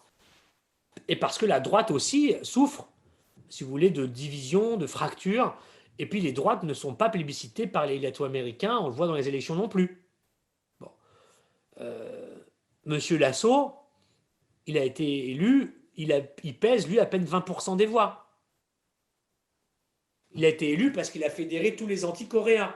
Mais est-ce que ça fait un projet? Est-ce que ça va faire une politique gouvernementale dans les mois et les années qui viennent, surtout confronté à la récession et tout ça? On ne sait pas. Donc la situation de la gauche, c'est celle-là. Elle est difficile, contradictoire. C'est en tout cas les questions qu'elle a devant elle, c'est comment elle est capable ou pas de dépasser ces clivages, ou en tout cas de les dépasser en restant une force capable de gouverner ou pas. C'est ça qu'on verra à l'avenir. Alors on va avoir des cas d'école, hein. On va voir au Brésil ce que ça donne. On va voir en Colombie ce que ça donne, puisque M. Gustavo Petro, aujourd'hui, est en tête dans les sondages d'opinion pour la présidentielle 2022, fort du mouvement social actuel d'ailleurs, et face à la répression sanguinaire de M. Duque. Donc on va voir. Et les évangéliques. Les évangéliques, c'est une forme de radicalisation religieuse dans la famille des radicalisations politiques à l'œuvre en Amérique latine, liées aux crises dont on a parlé toute la soirée. Et les évangéliques sont une force politique en Amérique latine qui appuie des formes politiques de droite et réactionnaires, en général, majoritairement. Ceci dit, les évangéliques, parfois, appuient aussi des candidats de gauche. Mais la majorité aujourd'hui, c'est la droite conservatrice, à qui elle fournit un agenda sociétal, en matière de mœurs, en matière de famille, la réponse du berger à la bergère, pas de droits pour les minorités, trop de droits pour les LGBTB, trop de droits pour les Noirs dans les universités, c'est scandaleux, etc. Il faut rétablir la famille comme noyau de protection sociale, il faut réorganiser la solidarité à travers les communautés religieuses, etc. Donc c'est l'agenda finalement social d'une certaine vision de la société de la droite latino-américaine. Et ils sont très forts, hein. Et leur agenda conservateur peut aussi trouver écho avec certaines forces comme celle au Pérou de M. Castillo sur ces questions-là, qui peuvent aussi rencontrer les formes de traditionnalisme catholique. C'est possible aussi. Donc effectivement, ces forces-là, il faut les compter dans l'équation des prochaines élections en Amérique latine. Bien, merci pour votre réponse. S'il vous reste du temps, il resterait une dernière question que nous pourrions traiter. Écoutez, on a pas mal discuté, je crois, mais je veux bien prendre une dernière, mais après… Comme vous le souhaitez, hein, c'est vraiment… Très bien. La dernière question se posait justement, poser la question de la violence et se demander à quel point il y aurait à craindre l'émergence de mouvements de guerre civile ou de guérilla en Amérique latine, et également quelqu'un qui se demandait les perspectives économiques et sociales dans des pays qui connaissent une violence très importante en Amérique latine, notamment le Salvador ou la Colombie.